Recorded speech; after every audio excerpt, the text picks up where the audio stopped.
வணக்கம். போட்டித் தேர்வுகளுக்கு படிக்கும் மாணவர்களுக்கும் பொதுவானவர்களுக்கும் அவசியம் தெரிந்து கொள்ள வேண்டிய சில முக்கியமான விஷயங்களை நம்ம உங்கள் கூட பேசணும் அப்படின்னு நான் நினைக்கிறேன். இதனுடைய தலைப்பு ஒரு தேதி பல சேதி அப்படின்னு சொல்கிறோம். ஒரு தேதி, இன்றைய தேதி ஜூலை 18 அப்படிங்கிறது இன்றைக்கி தேதி அப்படின்னா, இந்த தேதியில் நடைபெற்ற மிக முக்கியமான விஷயங்கள், அது குறிப்பாக போட்டித் தேர்வு நோக்கில் ரொம்ப மிக முக்கியமாக இருக்கணும். அதே சமயத்தில் பொதுவான மனிதர்களுக்கும் அது அவசியம் அறிந்து கொள்ள வேண்டிய ஒரு விஷயமா இருக்கும். அப்படி இருக்கக்கூடிய அந்த தேதியில் பல விஷயங்கள் இருக்கும். அதனால தான் இந்த தொடரின் பேரே ஒரு தேதி பல சேதி அப்படின்னு சொல்லக்கூடிய ஒரு விஷயம். இன்றைக்கி ஜூலை 18 அப்படிங்கிறது தமிழ்நாடு தினம் அப்படின்னு நம்ம கொண்டாடிட்டு இருக்கிறோம்.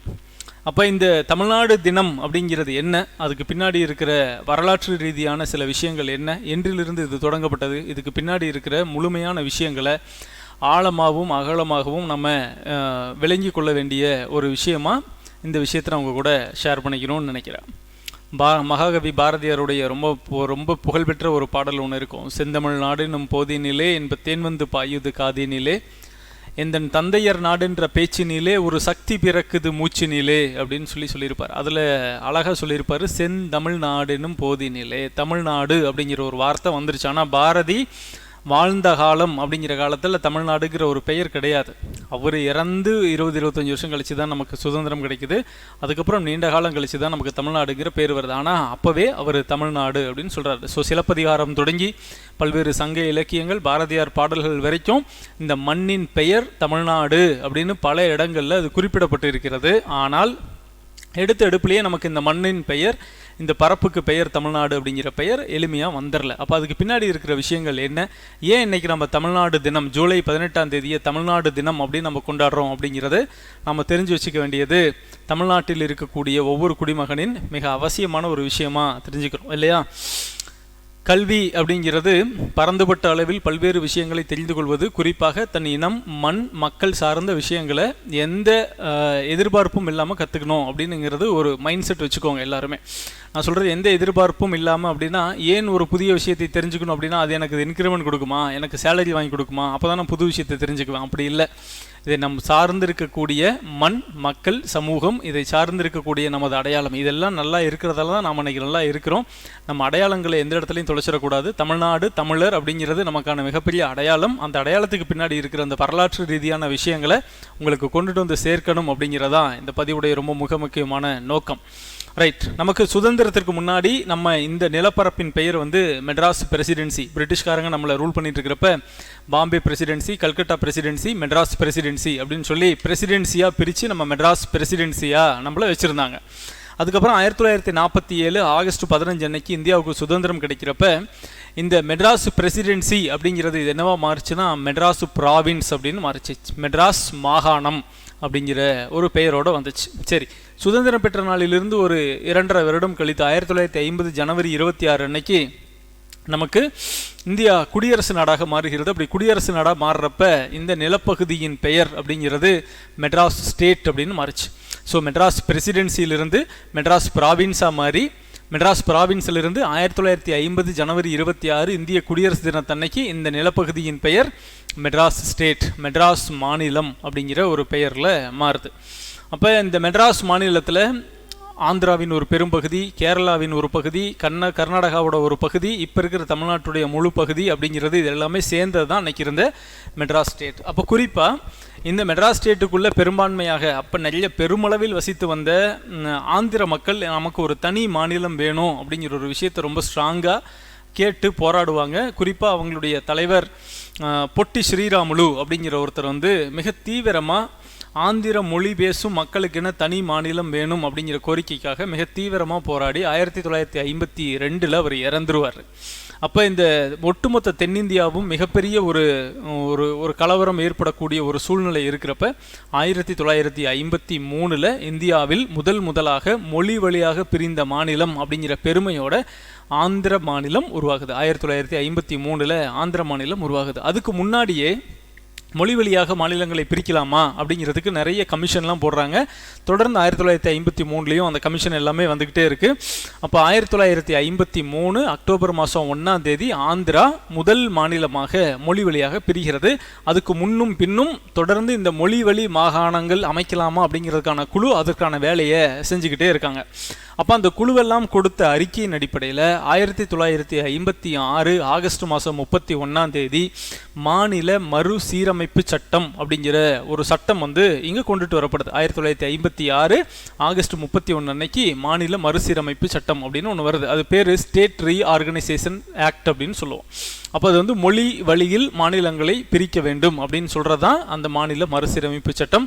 அப்போ ஆகஸ்ட் 31 1956 வந்த அந்த சட்டம் அமலுக்கு வந்த நாள் அப்படின்னு சொல்கிறது 1956 நவம்பர் 1 அந்த சட்டம் அமலுக்கு வருது, முழுமையாக அமல்படுத்தப்படுது. அப்போ மொழி வழியாக மாநிலங்கள் பிரிக்கப்படக்கூடிய அந்த சூழ்நிலையில் 1956 நவம்பர் 1 இந்தியாவில் இருக்கக்கூடிய மொத்த நிலப்பரப்பும் மொழி வழியாக மொழியின் அடிப்படையில் பிரிக்கப்பட்டு மொத்தம் 14 மாநிலங்களாகவும் 6 யூனியன் பிரதேசமாகவும் பிரிக்கப்படுது.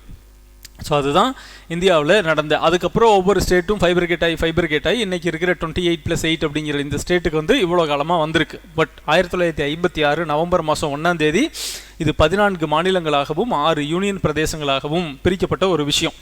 அதுக்கு முன்னாடி 1956 நவம்பர் 1 கொஞ்சம் முன்னாடியே 1956 ஜூலை மாதத்தில் தமிழ்நாட்டில் இப்போ காங்கிரஸோட ஆட்சி நடந்துகிட்டு இருக்கோம். கர்ம வீரர் காமராசர் தமிழ்நாட்டுடைய முதலமைச்சராக இருக்கிறார். அப்போ 1956 ஜூலை மாதத்திலேயே தமிழ்நாட்டில் விருதுநகர் பக்கத்தில் ஒரு ஏரியாவில் பிறந்து வளர்ந்த சங்கரலிங்கனார் அப்படிங்கிற ஒருத்தர் இந்த மெட்ராஸ் மாகாணம் அப்படின்னு ஒன்று இருக்குது. இப்போ நீங்கள் தனியாக மொழி வழியில் மாநிலம் பிரிக்க போகிறாங்க, அது தெரிஞ்சிருச்சு. ஆந்திரா ஆல்ரெடி நம்மகிட்ட இருந்து பிரிஞ்சு போயிடுச்சு. இப்போ நமக்கு மெட்ராஸ் ஸ்டேட்டுன்னு இருக்குது. இதில் இருக்கிற சில பகுதிகளை கூட இன்னும் சரியாக பிரிக்க போகிறாங்க. அப்போ மொழி வழியான மாகாணங்கள் அமைய போகுது. ஆனால் அந்த சமயத்தில் இந்த தாய் தமிழ்நாட்டிற்கு தமிழ்நாடு அப்படின்னு பேர் வைக்கணும், மெட்ராஸ் ஸ்டேட்டுங்கிற பேர் ஆகாது, தமிழ்நாடுன்னு பேர் வைக்கணும் அப்படின்னு சொல்லி ஒரு பெரிய போராட்டம் நடத்திக்கிட்டே இருக்கிறாரு. அதுக்கு அரசு செவி சாய்க்கலை. அப்போ இருந்த அரசு காங்கிரஸ் அரசு. அப்போ 1956 ஜூலையிலிருந்து அவர் தொடர்ந்து ஒரு உண்ணாவிரத போராட்டம் இருக்கிறார். அவருடைய ஒரே கோரிக்கை அப்படிங்கிறது தமிழ்நாடுன்னு பேர் மாற்றணும். அது முக்கியமான கோரிக்கை. அது இல்லாமல் 12 முக்கியமான கோரிக்கைகளோட ஒரு போராட்டத்துக்கு வருவார். போட்டித் தேர்வில் இதெல்லாம் கூட கேட்டலாம், எத்தனை கோரிக்கைகளுடன் சங்கரலிங்கனார் போராட்டத்தில் இருந்தார் அப்படின்னா 12 கோரிக்கைகள். அதில் தமிழுக்கு ரொம்ப முக்கியத்துவம் கொடுக்கணும், தமிழர்கள் ஆளணும், தமிழ்நாடுன்னு பெயர் வைக்கணும், அப்படி இன்னும் நிறைய கோரிக்கைகள், தமிழர் நலன் சார்ந்த 12 கோரிக்கைகளோட அவர் உண்ணாவிரதம் இருக்கிறாரு. அவர் உண்ணாவிரதம் இருக்கிறப்ப அப்போ இருந்த காங்கிரஸ் அரசாங்கம் அதை ஒன்றும் அவங்க பெருசாக கண்டுக்கல. அப்போ தமிழ்நாடுன்னு பெயர் மாற்றப்படும் அப்படிங்கிற உறுதிமொழியை அவங்களால யாரும் அவங்களுக்கு கொடுக்கல. 1956 அக்டோபர் மாதம் 13 79 நாள் நீண்ட உண்ணாவிரதத்துக்கு பிறகு அவருடைய போராட்டம் பலனளிக்கவில்லை. அதுக்கப்புறம் அவருடைய உடல்நிலையும் ஒத்துழைக்கல. அவர் இயற்கை எய்துறார். 1956 அக்டோபர் மாதம் 13 சங்கரலிங்கனார் மரணம் அடைகிறார். அப்போ மரணம் அடைஞ்சதுக்கப்புறம் தான் இந்த ஸ்டேட் ரீஆர்கனைசேஷன் ஆக்ட் மாநில மறுசீரமைப்பு சட்டம் 1956 நவம்பர் மாதம் 1 வருது. இந்தியாவில் மாநிலங்கள் மொழி வழியாக பிரிக்கப்பட்டு 14 மாநிலங்கள் 6 யூனியன் பிரதேசமாக பிரிக்கப்படுது. ஸோ இதெல்லாம் பேரலாக நடந்துட்டு இருக்கிற ஒரு விஷயம். அப்போ இந்த சமயத்தில் 1957 சங்கரலிங்கனாரின் கோரிக்கையில் இருந்த நியாயத்தை உணர்ந்த அன்னைக்கு மிக முக்கியமான ஒரு கட்சியாக எமர்ஜாய் திமுக 1952 நடந்த முதல் சட்டமன்ற பொதுத் தேர்தலில் அவங்க பங்கெடுக்கல. அதனால் அவங்களுக்கு அப்போ எம்எல்ஏ இல்லை. 1957 நடந்த எலெக்ஷனில் தான் முதல் முறையாக அவங்க போட்டியிடுறாங்க. குறிப்பிடத்தகுந்த அளவில் அவங்களுக்கு சட்டமன்ற உறுப்பினர்கள் கிடைக்கிறாங்க. 1957 தமிழ்நாடு சட்டமன்றத்தில் திராவிட முன்னேற்ற கழகம் தமிழ்நாட்டிற்கு, தாய் தமிழ்நாட்டிற்கு, இந்த தாய் மண்ணிற்கு தமிழ்நாடு என்று பெயர் வைக்க வேண்டும் அப்படிங்கிற ஒரு தீர்மானத்தை கொண்டுட்டு வராங்க. அப்படி கொண்டுட்டு வர அந்த தீர்மானத்தை அன்னைக்கு ஆதரிப்பதற்கு ஆள் இருந்ததா, இல்லை சட்டமன்றத்தில் ஆதரிக்கப்பட்டதா, நிறைவேற்றப்பட்டதா அப்படின்னா இல்லை, ஆதரிக்கப்படலை, நிறைவேற்றப்படலை. அந்த சட்டம், அந்த கோரிக்கை, அந்த தீர்மானம் பல்வேறு கட்டங்களில் தொடர்ந்து புறக்கணிக்கப்பட்டுக்கிட்டே இருந்துச்சு. 1962 அந்த சமயத்தில் தமிழ்நாட்டிலிருந்து I belong to Dravidian stock அப்படின்னு சொல்லி ஒரு பெரும் முழக்கத்தை எழுப்பிய பேரறிஞர் அண்ணா அப்போ ராஜ்யசபாவில் இருக்காங்க. அந்த சமயத்தில் 1962 இந்திய நாடாளுமன்றத்தில் வங்கத்தைச் சேர்ந்த, மேற்கு வங்காளத்தைச் சேர்ந்த மிகச்சிறந்த தலை சிறந்த நாடாளுமன்றவாதியான பூபேஷ் குப்தா தமிழ்நாட்டிற்கு தமிழ்நாடு, இந்த தமிழ் மண்ணிற்கு தமிழ்நாடு என்று பெயர் வைக்க வேண்டும் அப்படிங்கிற ஒரு தனிநபர் தீர்மானத்தை கொண்டுட்டு வந்தது தமிழ்நாட்டிலிருந்து போன ஒரு எம்பி கூட இல்லை. அன்னைக்கு அறிஞர் அண்ணா ஒரு புதுமுக எம்பி. அவர் பல்வேறு அவருடைய பேச்சாற்றலால் இந்தியாவில் இருக்கிற அனைத்து நாடாளுமன்ற உறுப்பினர்களின் கவனத்தையும் ஒருங்கே பெற்ற ஒரு தலைவர். அவருடைய முயற்சியில், இவங்களுடைய தாக்கத்தால் அன்னைக்கு மிகுந்த செல்வாக்குடன் இருந்த பூபேஷ் குப்தா அப்படிங்கிற அந்த நாடாளுமன்ற உறுப்பினர், கம்யூனிஸ்ட் இயக்கத்தைச் சேர்ந்த நாடாளுமன்ற உறுப்பினர் 1962 ஒரு தனிநபர் தீர்மானம் கொண்டுட்டு வர்றாரு. அந்த தனிநபர் தீர்மானத்தில் இந்த தமிழ் மக்கள் வாழும் இந்த பகுதிக்கு மெட்ராஸ் ஸ்டேட் அப்படிங்கிற பேரை மாற்றிட்டு தமிழ்நாடு அப்படின்னு பெயர் மாற்றப்பட வேண்டும் அப்படிங்கிற ஒரு கோரிக்கையை அவர் கொடுக்கிறார். ஆனாலும் அன்னைக்கு அந்த தீர்மானம் வெற்றி பெற முடியல, அந்த தீர்மானம் தோற்கடிக்கப்படுது. அப்போ 1962க்கு பிறகு இந்தியாவில் இந்தி திணிப்பு அப்படிங்கிற ஒரு பெரிய விஷயம் நடக்குது. அது குறிப்பாக தமிழ்நாட்டில் இங்கே ஆண்டுகிட்டு இருந்த காங்கிரஸ் ஆட்சிக்கு அது மிகப்பெரிய அளவில் உழ வச்சுது அப்படின்னு நம்ம சொல்லணும். 1900 அந்த கே பிளான் காமராஜரை பதவி விலகிய பிறகு தமிழ்நாட்டின் முதலமைச்சராக வந்த திரு பக்தவச்சலம் அவர்கள் அவங்க தீவிரமாக இந்த இந்தியை திணிப்பதில் மிக தீவிரமாக இருந்தாங்க. இந்திக்கு ஆதரவாக அன்றைக்கு இருந்த காங்கிரஸ் அரசாங்கம் இருந்துச்சு. அது மத்தியில் இருந்த அரசாங்கமும் சரி, மாநில அரசாங்கமும் சரி, அதை எதிர்த்து தீவிரமாக திராவிட முன்னேற்ற கழகம் அன்னைக்கு களத்தில் இருந்தாங்க. திராவிட முன்னேற்ற கழகத்தின் அந்த இந்தி எதிர்ப்பு கொள்கைக்கு, இரு மொழி கொள்கை அப்படிங்கிற அந்த மொழிக் கொள்கைக்கு ஆதரவாக தமிழ்நாட்டில் இருந்த பள்ளி கல்லூரி மாணவர்கள், இளைஞர்கள் எல்லாருமே பெருமளவில் ஆதரவு கொடுத்தாங்க. அதன் விளைவாக 1967 நடந்த சட்டமன்ற தேர்தலில் இந்தியாவில் முதலாக ஒரு தேசிய கட்சி தோற்கடிக்கப்பட்டு ஒரு மாநில கட்சியான திராவிட முன்னேற்ற கழகம் அப்படிங்கிறது ஆட்சிக்கு வருது. அப்படி ஆட்சிக்கு வந்த இந்த கட்சி 1967 பேரறிஞர் அண்ணா தலைமையில் ஆட்சிக்கு வந்த இந்த கட்சி தொடர்ந்து நிறைய நல்ல விஷயங்களை பண்ணுறாங்க. அப்படி அவங்க நல்ல விஷயம் பண்ணது அப்படின்னு நம்ம சொல்கிறது எது அப்படின்னா, அதற்கு முன்னாடி அறிஞர் அண்ணா, திராவிடத்தின் பெருந்தலைவர்கள், திராவிட முன்னேற்ற கழகத்தின் பெரும் தலைவர்கள் எல்லோரும் ஆதரித்த மறைந்த சங்கரலிங்கனார் அவர் வலியுறுத்தி வந்த இந்த தமிழ் மண்ணிற்கு தமிழ்நாடு அப்படின்னு பேர் வைக்கணும் அப்படின்னு சொன்ன அந்த கோரிக்கையை சட்ட வடிவமாக்கணும் அப்படிங்கிறதுக்கு இந்த அறிஞர் அண்ணாவின் தலைமையில் 1967 அமைந்த அந்த அரசு பெரும் முயற்சிகளை எடுத்தது. அதன் விளைவா 1967 ஏப்ரல் மாதம் 14 செயின்ட் ஜார்ஜ் ஃபோர்ட் அப்படின்னு இருந்த அந்த இடத்த, செயின்ட் ஜார்ஜ் கோட்டை அப்படின்னு இருந்த அந்த இடத்துக்கு தமிழ்நாடு அரசு தலைமைச் செயலகம் அப்படின்னு முதல்ல பேர் மாத்துறாங்க. அதுக்கு அடுத்தது மிக மிக முக்கியமான 1968 வருடம் ஜூலை மாதம் 18 அதுதான் இன்னைக்கு நம்ம சொல்லிட்டு இருக்கிற இந்த தேதி. 1968 ஜூலை 18 இந்த தமிழ் மண்ணிற்கு தமிழ்நாடு என்று பெயர் வைக்க வேண்டும் அப்படிங்கிற தீர்மானம் சட்டமன்றத்தில் ஒருமனதாக நிறைவேற்றப்பட்ட, பெரும்பான்மை உறுப்பினர்களின் ஆதரவுடன் நிறைவேற்றப்பட்ட ஒரு தீர்மானம் நிறைவேற்றப்பட்ட நாள் அப்படிங்கிறது 1968 ஜூலை 18 அப்படிங்கிறது தான். அப்போ அந்த சமயத்தில் நமக்கு சபாநாயகராக இருந்தவர், அந்த தீர்மானத்தை எதிர்த்தோ ஆதரித்தோ அந்த தீர்மானத்தை வழிநடத்தி அன்றைக்கு இருந்த சபாநாயகராக இருந்தவர் சீபா ஆதித்தனார் அப்படின்னு சொல்லுவோம். தமிழர் தந்தை சீபா ஆதித்தனார் அப்படின்னு நம்ம சொல்லுவோம். அவர் தான் தினத்தந்தி பத்திரிகையுடைய நிறுவனர். ஸோ அவர் தான் இன்னைக்கு சபாநாயகர். அதுக்கு அடுத்தது 1968 நவம்பர் மாதம் 23 பாராளுமன்றத்தின் 2 அவைகளிலும், ஏன்னா இந்தியாவின் எல்லை பகுதிக்குள் இருக்கிற ஒரு மாநிலத்தின் பெயரை மாற்றணும் அப்படின்னா சிறப்பு பெரும்பான்மையுடன், சிறப்பு அறுதி பெரும்பான்மையுடன், ஸ்பெஷல் மெஜாரிட்டியில் பார்லிமெண்ட்டில் 2 ஹவுஸ்லேயும் அந்த பில் பாஸ் ஆகணும். பாராளுமன்றத்தின் 2 அவைகளிலும் இந்த தமிழ் மண்ணிற்கு மெட்ராஸ் ஸ்டேட் அப்படிங்கிறதுலேருந்து தமிழ்நாடு என்று பெயர் மாற்ற செய்ய வேண்டிய ஒரு விஷயத்துக்கு பாராளுமன்றம் ஒப்புதல் அளித்தது அப்படிங்கிறது 1968 நவம்பர் 23 பாராளுமன்றம் ஒப்புதல் அளித்தது. அதுக்கு பின்னாடி மிகப்பெரிய கேள்விகளும் போராட்டங்களும் இருந்துச்சு. நாட்டுக்குள் ஒரு நாடா அப்படிங்கிற ஒரு கேள்வி வந்துச்சு. நிறைய கேள்விகளை எதிர்கொண்டார்கள்.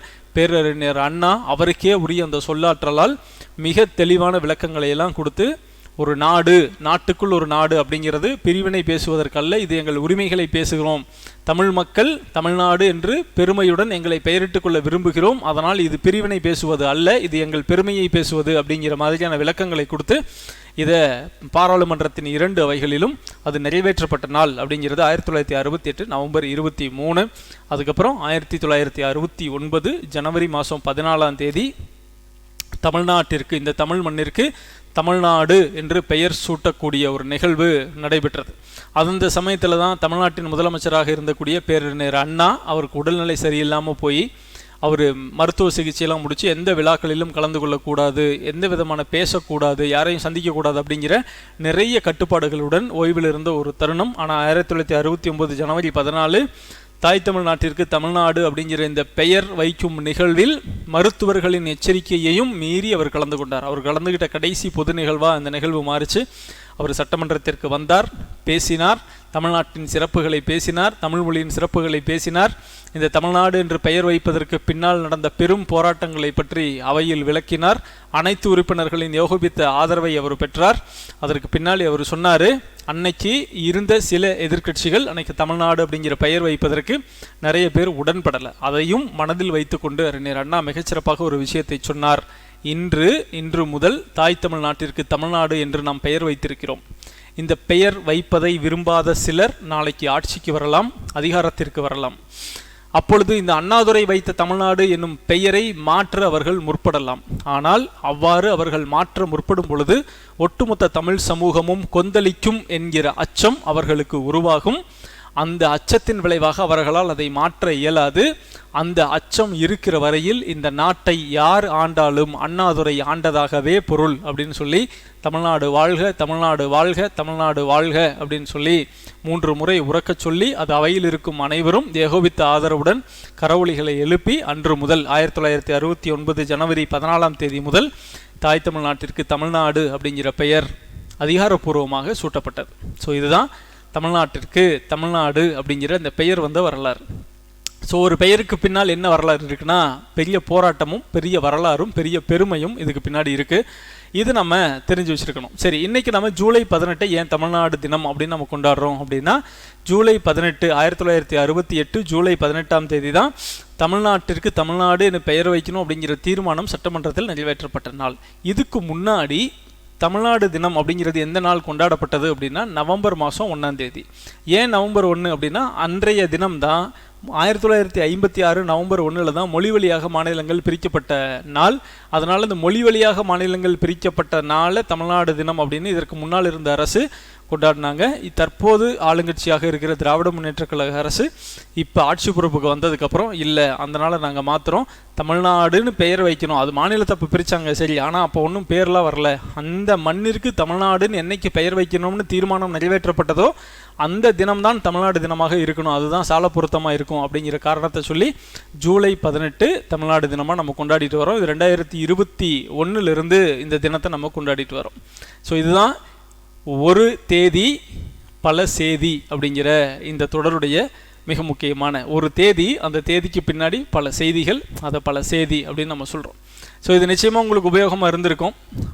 சில வரலாறுகளை அடுத்தடுத்த தலைமுறைகளுக்கு சொல்லிக் கொடுக்காமல் போனோம் அப்படின்னா ஒரு கட்டத்தில் நமக்குடைய பாரம்பரிய பெருமையும் பண்பாடும் நம்ம உழைத்து பெற்ற பல உயர்ந்த பெருமைகளுக்கு பின்னாடி இருக்கிற அந்த சிறந்த வரலாறு நமக்கு தெரியாமையே போயிடும். அடுத்த தலைமுறைகளுக்கு நம்ம கற்றவற்றையும் பெற்றவற்றையும் கடத்தி கொண்டு போக வேண்டியது நம்முடைய கடமை, பொறுப்பு அப்படிங்கிற வகையில் இதை எனக்கு தெரிஞ்ச இந்த விஷயங்களை உங்கள் கூட நான் பகிர்ந்திருக்கிறேன். இந்த விஷயத்தை உங்களுக்கு தெரிஞ்ச எல்லோரிடத்திலும் சரியாக கொண்டு போய் சேர்ப்பது உங்கள் கடமை அப்படின்னு நான் சொல்கிறேன். அரசியலமைப்பில் அடிப்படை உரிமை, அடிப்படை கடமை அப்படின்னு நான் சொல்லுவேன். அப்படின்னு ஒரு விஷயம் இருக்குது. அது மாதிரி நமக்கு தெரிந்த வரலாறுகளை, நம் மண்ணின் பெருமையை, மக்களின் பெருமையை, சமூகத்தின் பெருமையை, இந்த மண்ணுக்கு இருக்கிற வரலாற்றை அடுத்த தலைமுறைக்கு கொண்டு செலுத்துவது நம்முடைய அடிப்படை கடமை அப்படிங்கிற அளவில் அதை மனசில் வச்சு இதை தொடர்ந்து அடுத்தடுத்த மக்களுக்கு கொண்டு சேர்ப்போம். தமிழர்களின் பெருமையை நிலைநாட்டுவோம். தொடர்ந்து நிறைய விஷயங்களை உங்கள் கூட இதே மாதிரி ஒரு தேதி பல சேதி அப்படிங்கிற இந்த சீரியஸில் உங்கள் கூட பகிர்ந்துக்க இருக்கிறேன். தொடர்ந்து நிறைய நல்ல விஷயங்களை கற்றுக்குவோம். அனைவருக்கும் வாழ்த்துக்கள்.